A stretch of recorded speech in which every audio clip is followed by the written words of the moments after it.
les va? Bienvenidos a otra edición del Ojo del Cuervo. Nuestro invitado de hoy, un hombre conocido dentro y fuera de nuestras fronteras por su actividad deportiva, el buceo, y sin lugar a dudas, un referente de la historia y del buceo en Puerto Madryn. Amigo Pancho Sanabra, ¿cómo estás? Gracias por venir. No, por favor, gracias a vos por invitarme. Bueno, hombre nacido en Puerto Madryn. Felizmente. En la vieja calle España. La vieja calle España. Que no estaba donde está ahora. No, es claro, la vieja calle España, ahora San Martín. O sea que el fondo del astillero de Isola, de Luisín, la pared esa da contra la casa donde nací yo. Por eso siempre lo cargamos a Luisín, de que ese es un lugarcito histórico. Es histórico, no se puede tocar. No se puede tocar. Por ahí pasaba la ruta. Por la calle San Martín, al ladito, había un zanjón, sobre él había un puente y por allí se iba hacia el sur. ¿Año? La ruta esa fue en el año 36, creo que se habilitó la ruta que iba hacia Trelew. ¿Cuando por vos ese naciste? Lado. Sí. ¿Y se habrá habilitado por eso? No, me acuerdo bien, por ejemplo, la del puente ese, porque para el otro lado, por ejemplo, había un horno del gallego Emilio Díaz, una planicie, y lo que siempre me quedó grabado es los arreos venían y paraban de aquel lado del puente, y entonces a la mañana temprano pasaban por el puente, pasaban por la calle San Martín, llegamos hasta la calle ahora, bueno, Sarmiento, ahí doblaban a la izquierda y después seguían para arriba, que era cuando se movían los arreos para poblar generalmente la península. Claro. Y donde escuchábamos esa mañana, por ejemplo, temprano, ya a veces estaba oscuro, y escuchaban, por ejemplo, el paso de los caballos, las ovejas, los ladridos del perro, todo, y era común verlos ahí. Y el puente estaba sobre el desagüe, que era la zanja que iba por la calle España y desagotaba en el mar. Buena época. Me imagino que debe haber sido una época maravillosa, ¿no? Lindo, lindo. Aparte, Madryn era chiquitito, familiar, nos conocíamos todo nos quedaba cerquita.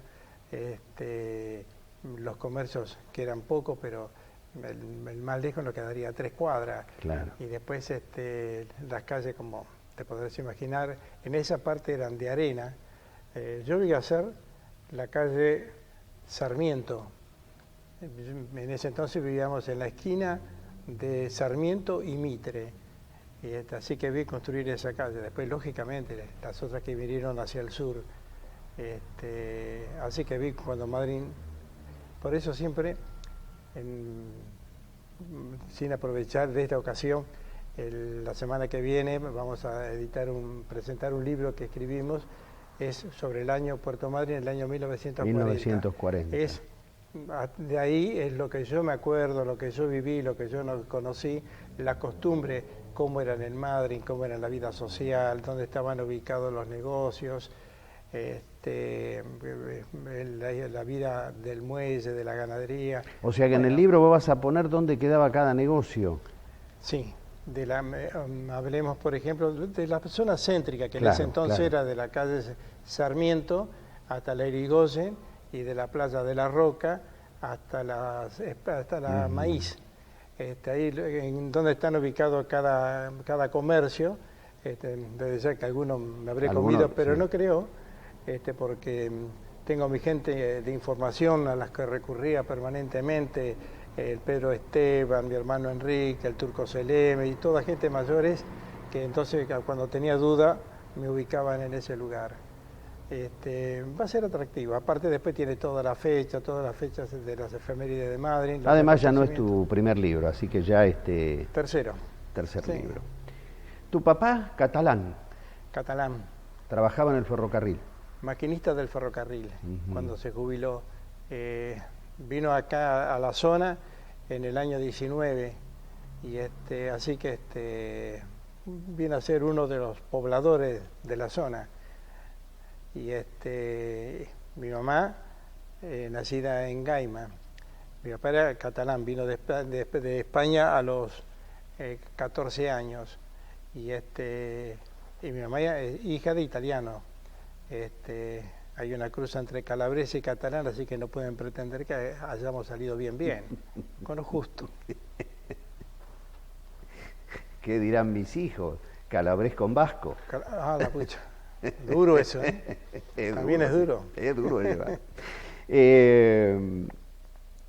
La primaria, imagino yo, en la 27.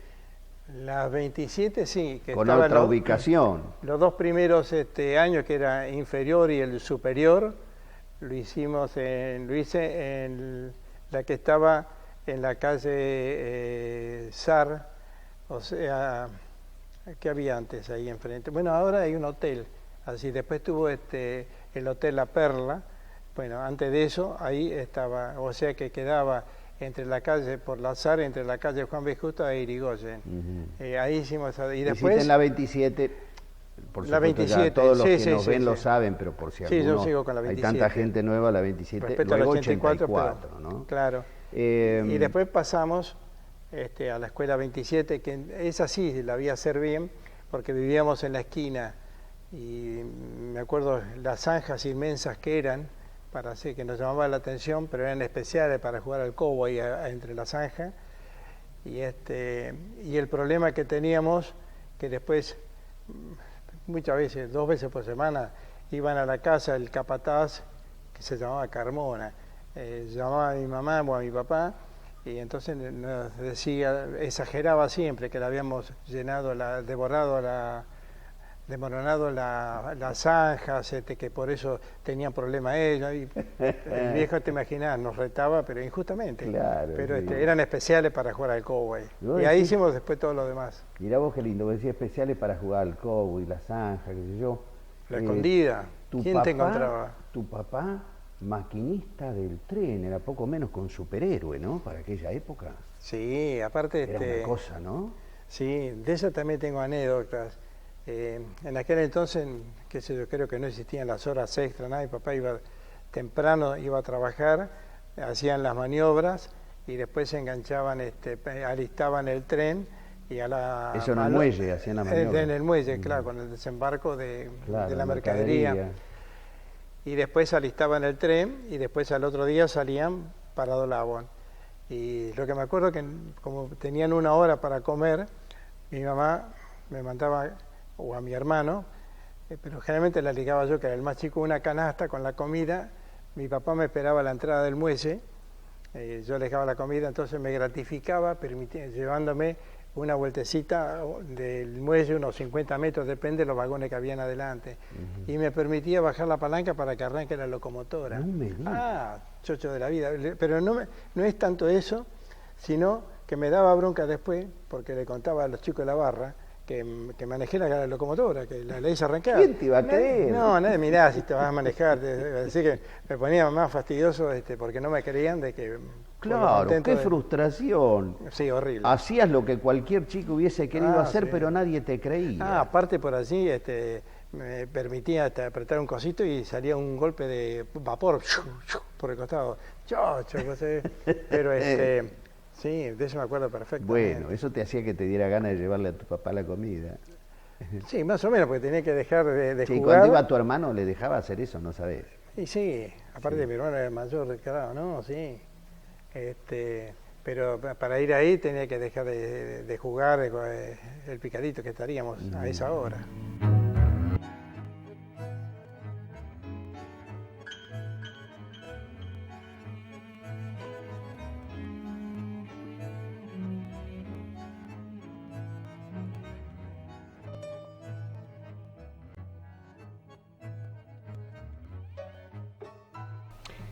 Si bien es cierto que vos dedicaste toda tu vida al buceo, aunque no de modo de sustento el buceo, siempre en lo deportivo, todo ¿no? Deportivo. Primero arrancaste para arriba, porque sí, ese es el primer cambiazo que tenía mi mamá, porque en el año 53 el curso de piloto, sí, me recibí, y estuve volando hasta el 55 más o menos continuamente. Mi mamá siempre preocupada porque el miedo que le tenía a los aviones. De eso me acuerdo que siempre nos contaba Chano Garagarza, que la mamá le decía a Chano, no volés muy alto, Claro, volar un poco más bajo y después que dejé la aviación, pasó un tiempo más o menos ya larguito y apareció el buceo, así que la compliqué, porque primero la compliqué con arriba y después con abajo. Claro. Pero, o sea, sí. tu mamá la seguiste preocupando igual.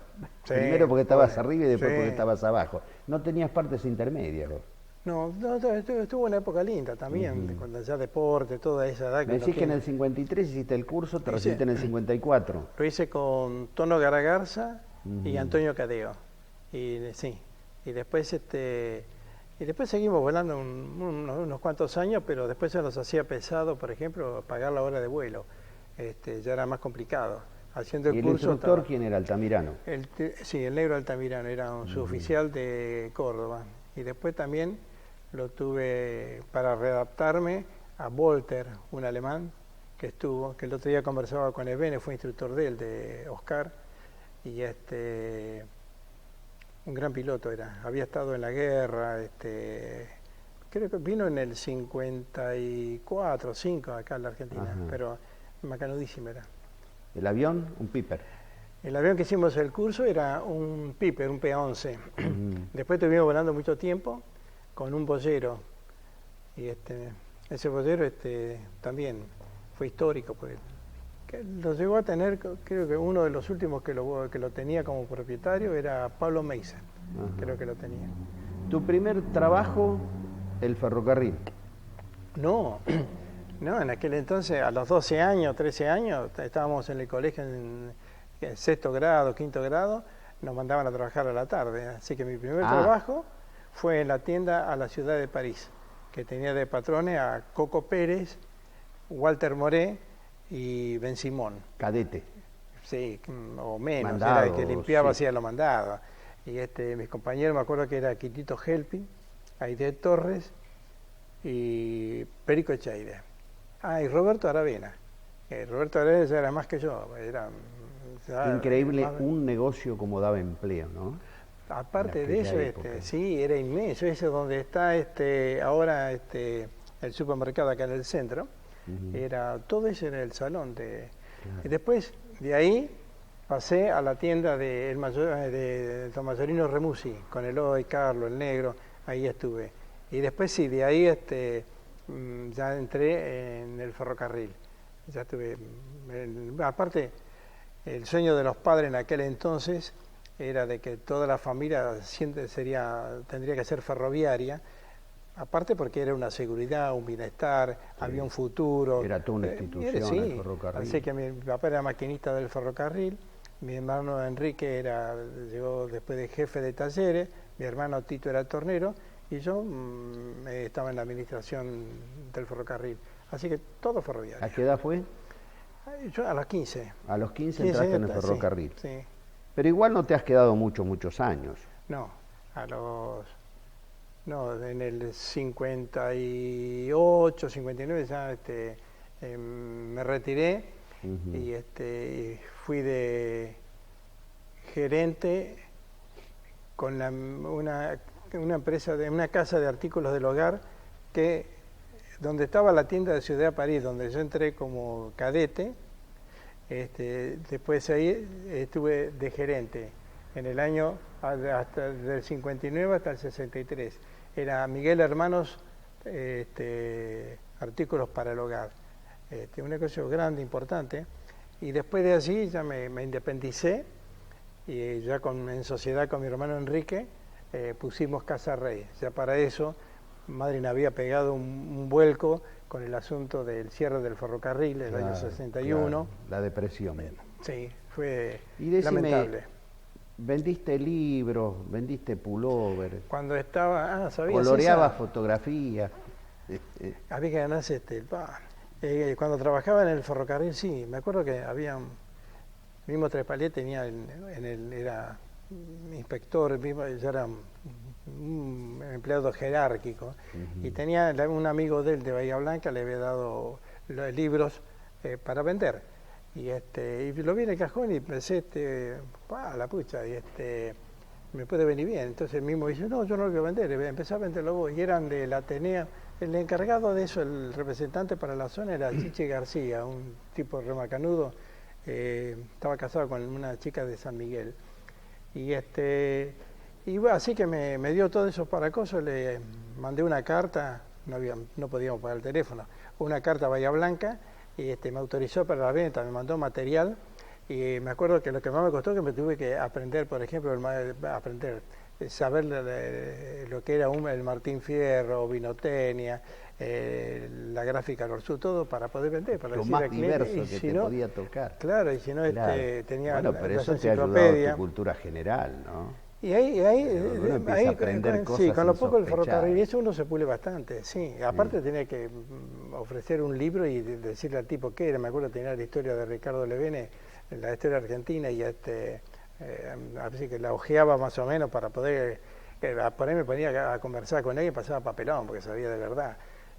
Pero fue importante. Después, bueno, ahí hice Qué cosa curiosa, ahí se ¿no? hacía, Yo también la vendí, ¿sí? ¿no?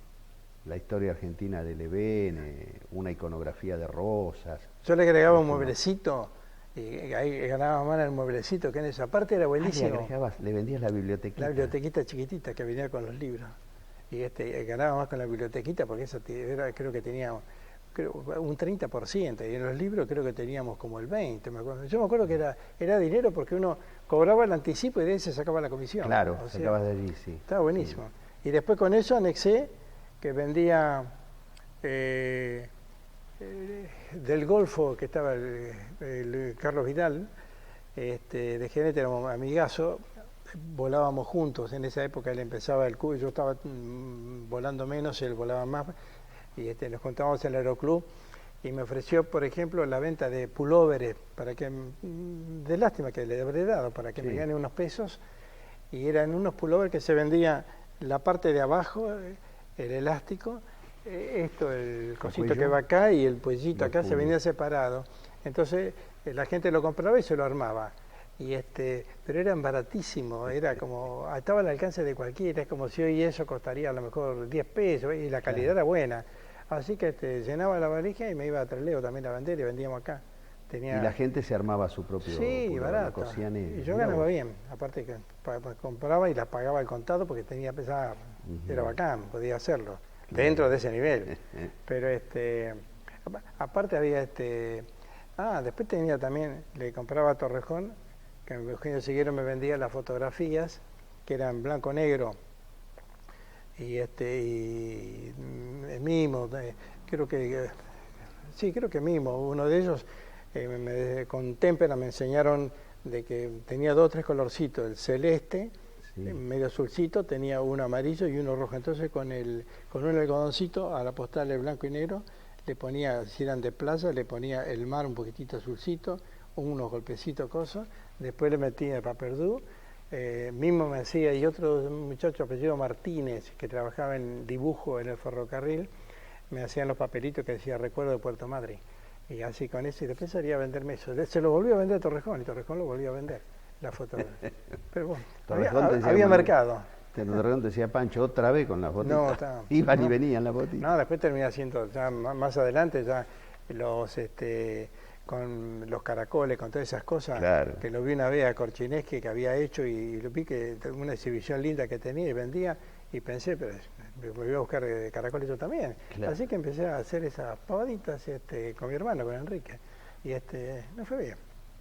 ¿Hiciste la casa, por lo menos? Con eso, sí, con un poquitito que me dio el banco hipotecario, y con todo eso pude hacer la casa. Pero el banco hipotecario, hoy lo podemos decir, total, el gerente no debe estar. No. Le trampeaste la fotografía. No, el gerente ella también la sabés. Sí, me acuerdo que no me alcanzaba te daban de acuerdo a cómo se hacía la obra. Sí. Y me acuerdo que la casa me la hizo Eugenio Mondragón.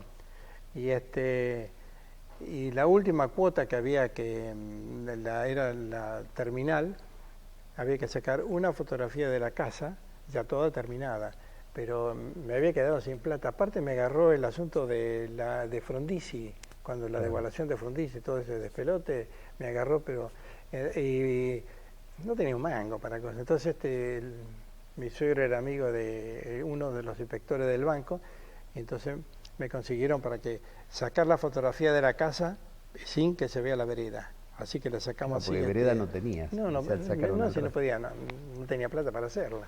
Y de eso me acuerdo. Sí, bien enterado estás, ¿eh? Defectos de la profesión. Bien.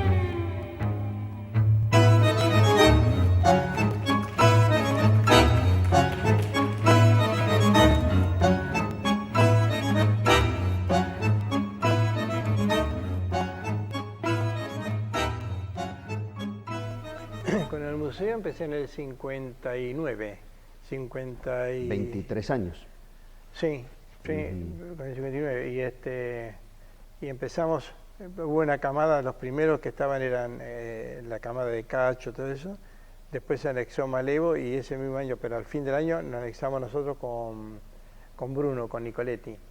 Y bueno, no sé, que más o menos dentro de ese periodo arrancamos. Hice el primer torneo fue en Pardela, que todavía nosotros no estábamos en esa. Y el segundo torneo, sí, creo que ya habíamos entrado. Sí, el segundo torneo sí, ya habíamos entrado. Época del pullover de lana, porque no había traje de buceo, de la lanolina. Ah, era en cuero, era en cuero. Habían dos grupos. De ahí estaba formado primero que nosotros estábamos en el Club Náutico, que es un club viejo, pero la parte de buceo era bastante más veterana que los primeros. La primera eran el buceo de Puerto Madryn, el Club Buceo de Puerto Madryn, que creo que el presidente era el Negro Jiménez. La sede la tenía en la casilla del Negro Jiménez, que era el grupo del Negro, Los Medina, Cacho Come, Moro Patané, Cachemiani, eso. Y algunos que me estoy olvidando. Y en el Náutico estábamos Nicoletti, Nelson Dames, Toskov y yo. Tiempo después se anexó Veloso, Carlos Veloso. Y los primeros torneos sí eran en cuero, no teníamos, no existía el traje. Temperatura del agua 14 grados, 12 grados, 16, ¿cuánto? Pero más, sí, pero siempre me quedó picando. Nosotros empezábamos a bucear siempre en cuero. No existía el traje de buceo. Lo único que nos poníamos a veces era la lanolina, pero después para sacarla era terrible, pues se pegaba todo y teníamos que sacarla con... Malevo había descubierto con una hojita de sierra, la pasábamos así, pero salía todo, pelito, todo, arrancábamos. Dolía, y si no el pullover, un pullover que nos metíamos de lana para bucear. Sí, Malevo dice que eso fue un consejo de Patané, don el Juan. papá de Moro. Sí, don Juan. Sí, es verdad. Que le consiguió la nanolina, el terror de la nanolina, y que con eso iba a parar el frío, pero que en definitiva... No pasaba nada. Nos dolía igual. Y después teníamos el pullover que usábamos, que la función que cumplía el pullover era no permitir la circulación directa del agua. Pero, claro. ¿Te imaginas eso? Y lo que pesaría cuando se mojaba. No, ni hablar. Y entrábamos, en octubre ya estábamos buceando. Y el agua en octubre es uno de los meses que tiene peor temperatura el agua. Y y era abril y seguíamos buceando. Nunca pensé, buceábamos 3 horas, estábamos en los torneos eran de 3 horas y nunca nos pasó nada. Pero fue una época linda. Aparte de la linda porque... Y el fueguito en la playa, me imagino, porque cuando salían... Siempre quedaba uno afuera. Nosotros teníamos, siempre cuando salíamos íbamos a Pardela o los distintos lugares que íbamos recorriendo, buscando lugares. El que más nos acompañaba siempre era Antonio Torrejón y Manolo Cuseiro. Entonces un crucero se encargaba de preparar todo, y si no estaba hecho, antes y al agua preparábamos algunas matas, algo. Qué raro, Tony Torrejón metido en una movida, ¿no? La que fuera. Con Antonio salíamos, teníamos un grupo que salíamos todos los sábados, después de a la 1 de la tarde que cerrábamos los negocios, ya salíamos para la península. Generalmente no teníamos problema para dormir, porque íbamos a dormir y a comer a la casa, al campo de Antonio, así que estábamos salvados y llevábamos el equipo de allí y de ahí nos movíamos. Aparte era una época que íbamos descubriendo lugares. Cuando hablan de la época esa de buceo, hoy uno, sin desmerecer lo que están buceando ahora, no lo comparo, pero me refiero que tienen conocimiento de lo que es bucear entre los lobos, la ballena. Nosotros Antes, por ejemplo... Ya sabiendo lo que ocurre, ustedes no. Todo, y hacer una apnea como la gente, la respiración, en fin, un montón de cosas. Los equipos, los fusiles, todas esas cosas. Encontrarte por primera vez con una ballena, con un lobo, ni hablar una orca si se te cruzó. No, ni pensarlo. Era todo algo... los lobos venían, por ejemplo, ahora uno va a los lobos y los toca, pero en aquel entonces el lobo viene, aparte el lobo tiene viene al lado tuyo y pega unos saltos así, abre la boca y parece que te va a comer. Y la ballena a veces pasa semejante mole por abajo. Te cuento dos y te la hago corta. La primera, por ejemplo, que de ahí pasamos de los trajes de en cuero, me acuerdo que Bruno había traído 2 trajes de neopren, había traído uno para él, que había pues empezaba a hacer importación, y el otro había traído para Víctor Strasser, que estaba en Comodoro. Entonces le pedí el de Víctor Strasser, entonces me lo prestó. Fuimos a bucear porque nos entrenábamos en el Kaiser, que había un camino de arena, pero se llegaba bien hasta el Kaiser, y enfrente había un sector de piedras donde hacen ahora, por ejemplo, avistajes, y nos fuimos a la costa y yo miraba que el traje, viste, era medio, sí, no mucho. Sí, pero no era tampoco como el de ahora. Era mucho más rígido. Monopiel y grueso. Sí, aparte todavía no eran como ahora que son los japoneses, terribles, bueno. Y llegamos a la orilla, cuando me puse el pantalón, apretaba por todos lados. Te agarró claustrofobia. Después fue a ver la chaqueta y Bruno me decía, pero lo usan en Europa, y vos ves la foto, y me decía Bruno, ¿viste? Y sí, digo, pero nos vamos a morir acá, si no te podés mover. Nos pusimos la chaqueta y parecíamos, viste, así. Estábamos, aparte nunca me usaba, hasta teníamos miedo de estirar los brazos, principalmente yo. Él estaba más corajudo, pero también dudaba. Y no nos pusimos las botitas, no las pusimos, tampoco los mitones. Y llegamos, cuando fuimos a poner el casco, ni pensar, nos metimos hasta acá y la cabeza, viste, parecía que nos reventaba la cabeza. Y fuimos al agua, con desconfianza. Después, cuando ya nos metimos en el agua, vimos que era otra cosa. Bueno, ahí sí, ya agarramos coraje, todo. Y en ese mismo lugar, fue por primera vez que estábamos buceando, y con chaqueta ya, y justo pasó, 2 ballenas pasaron por debajo. Bruno se le aguantó un cachito, pero yo me pegué un julepe. ¿Viste los mosquitos como corren por arriba del agua? Yo creo que esos 300 metros lo habré hecho, no sé, pero 8 segundos. Muchísimos años después, sí. Después, el 75. Claro, después lo vi que Bruno venía también para la costa, no era más guapo que yo, venía para la costa y venía más o menos, y la ballena al lado. Entonces, Bruno, ¿viste que no te hicieron nada? Me decía.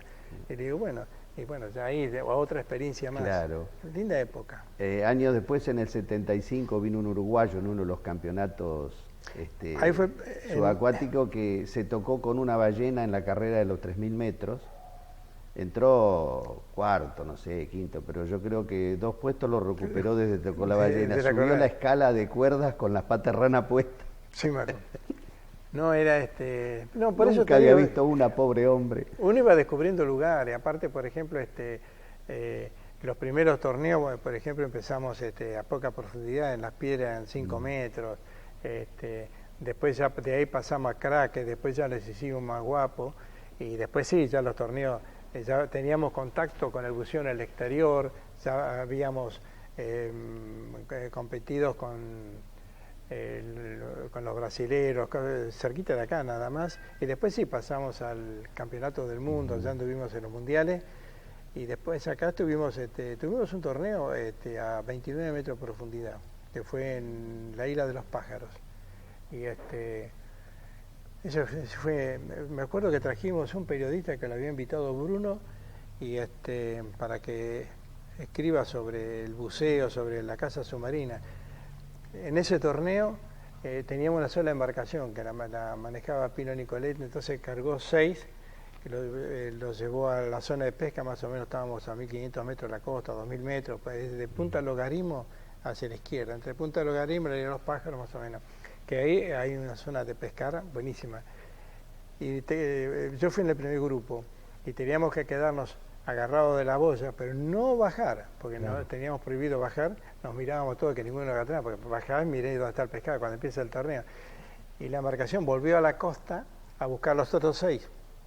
Así que te imaginas, entre que vino acá y llegó para allá, ¿Y usted? Como en la frío, parada del colectivo. Sí, claro. con el fusil y la boya agarrada y esperando así. Y ese día estuvimos buceando a 29 metros. Estamos hablando en apnea, para los que están escuchando sepan que sin respirador, sin nada. 29 metros hicimos. Y bueno, después se picó, estuvo medio complicadito, pero felizmente llegamos todo bien a la costa después. Y ahí el periodista escribió una nota diciendo de que era un deporte de loco. Que como estos chicos hacen esas cosas, qué sé yo, así que nos quemó. En lugar de darnos... Les dio una mano bárbara. Sí, en lugar de dar una mano, no.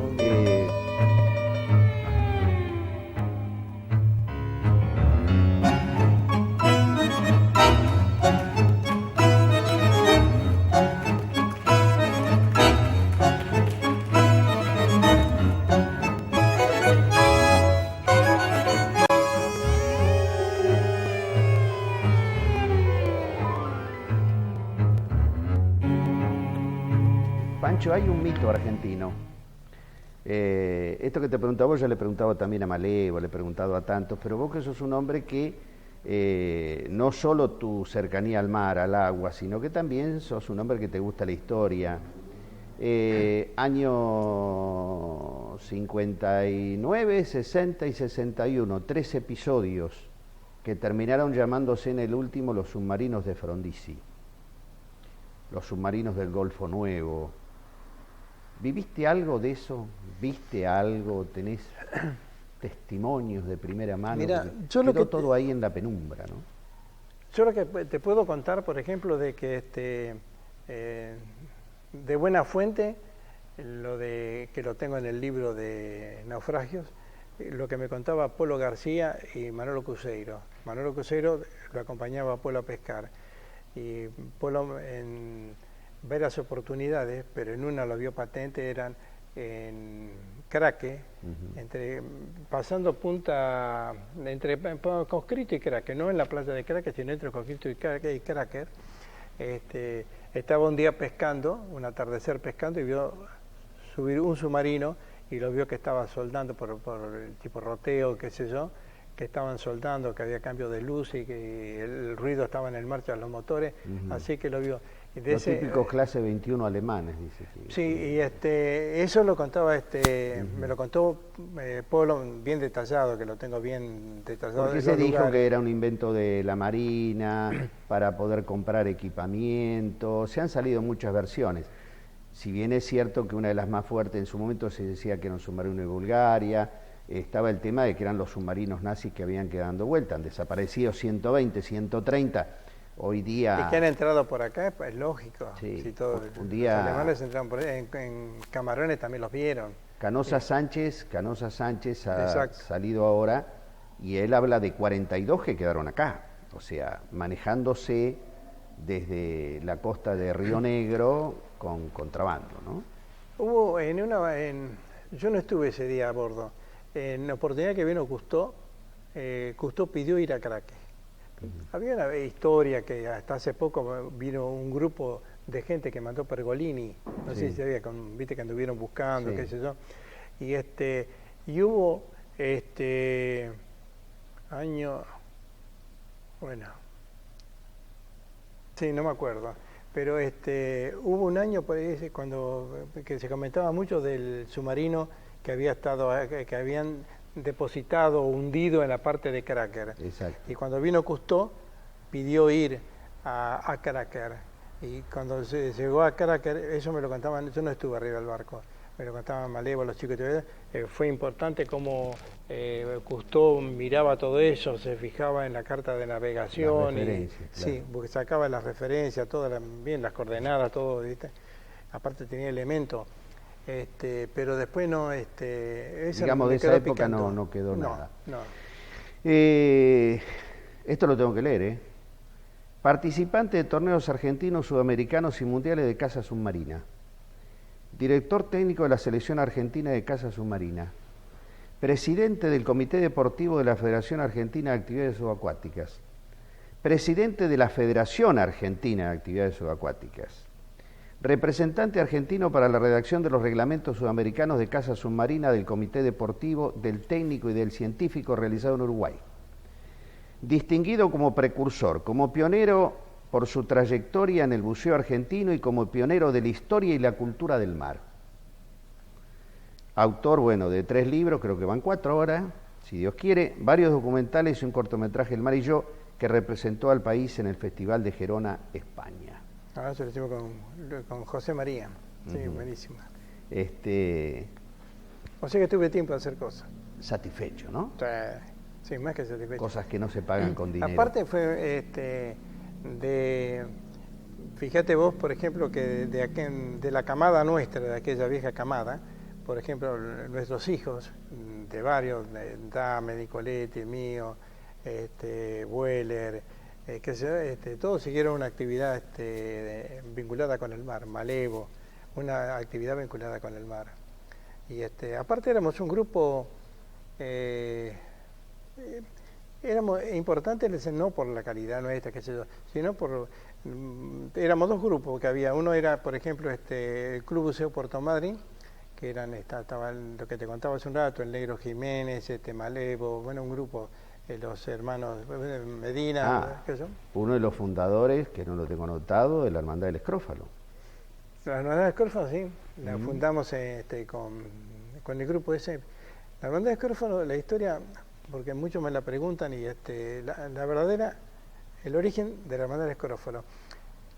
Todos los buceadores estamos repartidos, lo que te decía recién, el Club Buceo Puerto Madryn, el Náutico, estaba entre Leo, otro equipo, estaba en Rawson, y nos encontrábamos, por ejemplo, en los lugares, por ejemplo, en Cracker, comúnmente en los Tamariscos, practicando, porque venían los torneos practicando.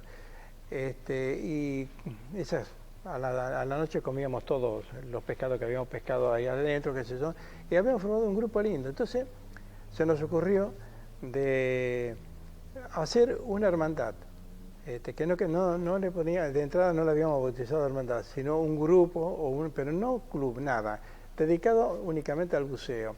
Y a Nelson Dame se le ocurre, podemos llamar una hermandad, porque hay una hermandad que se llaman de los capitanes, otra hermandad de los lobos, y y entonces empezamos a buscar, entonces, ¿de la hermandad de qué? Del buzo. Entonces a alguien se le ocurrió del escrófalo, que el escrófalo es un bichito como el mero, pero que no da puntaje ni peso para los torneos. Claro. Y ese es de lo feo que es simpaticón. El 4 de copa de los peces. Exacto. Y entonces decidimos el nombre ese, la Hermandad del Escrófalo. Y lo fundamos entre el grupo. Yo era presidente, después venía Nelson, bueno, todo, venía Peque Sosa, era el secretario, después estaba Nelson, Bruno, Malevo, Juan, todo. Y formamos el Escrófalo con esa finalidad de difundir el buceo, porque se apagaban, aparecía poca gente.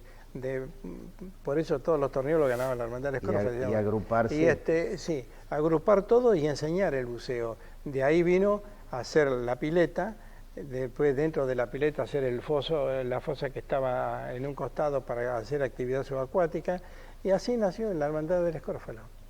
Pancho, Luz de Luna, Casa Natural y Mística, como siempre, quiere testimoniar tu paso por el Ojo del Cuervo. Perfecto. Es un ojito de cuervo. Muchísimas gracias. Ah, qué bueno. Al lado de trofeos será algo insignificante, pero en definitiva, por favor. Ha marcado tu paso por acá. Muy bien, te agradezco, gracias. Te agradezco muchísimo que hayas venido. Favor. Ha sido muy amable. Gracias a vos por invitarme. Además, sabes que te aprecio mucho, desde hace muchos años. Igualmente a vos. Gracias. Y a ustedes, como siempre, muchísimas gracias por habernos acompañado en otra edición de El Ojo del Cuervo. Nos reencontramos, Dios mediante, la semana que viene.